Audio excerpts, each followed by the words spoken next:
राजधानी राजधानी। आज बुलंद इकबाल की पहली बरसी है और हमारा मकसद निहाल साहब के घराने का या पार्टी का बरसी बनाना, ये मकसद हमारा कतई नहीं होता है। हमारा मकसद ये होता है कि निहाल साहब की जो सोच है इस शहर के लिए या कौम के लिए, वो कहीं ना कहीं नई नस्लों में या आने वाली पीढ़ियों में या जो लोग हैं उनको वो सोच मालूम होना चाहिए।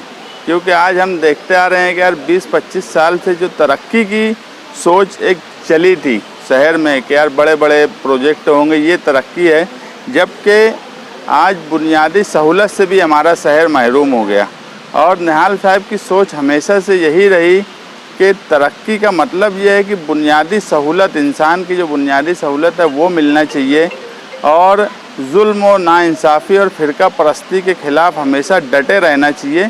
तो इस सोच को पहुंचाना हमारा मकसद है। और आज पहली बरसी पे बुलंद इकबाल साहब की मैं मालेगांव के शहरियान से यही अपील करूंगा कि जो भी लोग निहाल साहब के साथ रहे हैं या निहाल साहब के साथ काम करें, आज वो कहीं भी हो, मगर आज शहर के जो हालात बन गए कि हम बुनियादी सहूलत से भी महरूम होते चले गए, बुनियादी तरक्की भी आज शहर में नहीं है। तो ऐसे हालात में कहीं ना कहीं उस सोच को मजबूत करने की ज़रूरत है, उस सोच को लेकर चलने की ज़रूरत है। और इसी मकसद के तहत हम बरसी की बात में छोटे मोटे प्रोग्राम करते हैं ताकि उस सोच को लोगों में ज़िंदा रखा जाए। आज बुलंद इकबाल साहब की पहली बरसी है। 16 सितंबर 2019 को उनका इंतकाल हुआ था और आज 365 दिन पूरे हुए। अगर मैं खुद मेरी बात करूं तो मैंने तो अपना दोस्त, साथी, लीडर सब खो दिया था। इन 365 दिनों में ऐसा कोई दिन नहीं गया होगा कि मैं बुलंद इकबाल के बारे में सोचा ना हो या उसको याद ना किया हो। वो सियासी कामकाज हो, मेरी निजी ज़िंदगी के कोई मामलात हो, मगर कहीं ना कहीं कुछ ऐसी बातें थी जो मुझे हमेशा वो गाइड करी और मैं उसको लेके चलता रहा।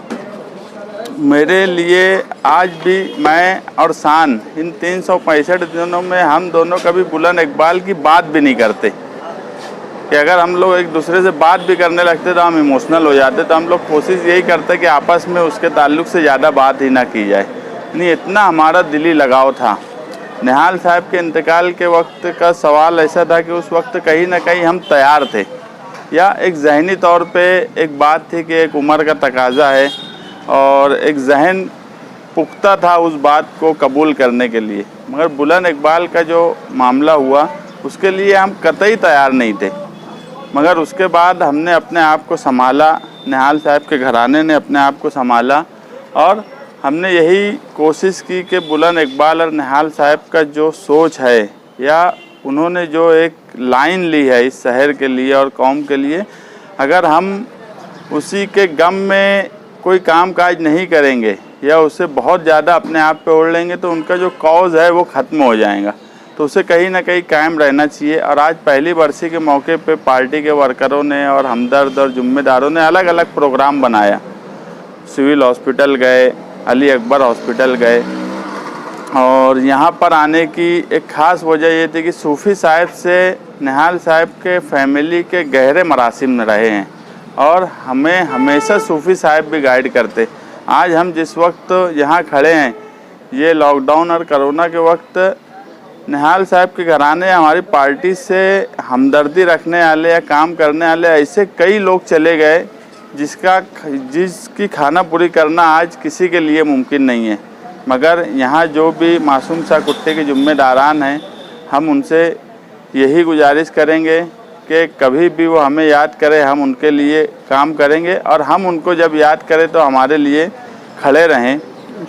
और बुलंद इकबाल जो बदउनवानी के ख़िलाफ़ और जुल्म व नाइंसाफ़ी के ख़िलाफ़ लड़ते आए हैं, हम उस लड़ाई को आगे पार्टी के वर्कर और निहाल साहब की सोच रखने वाले मानकर हम उसको आगे बढ़ाते रहेंगे।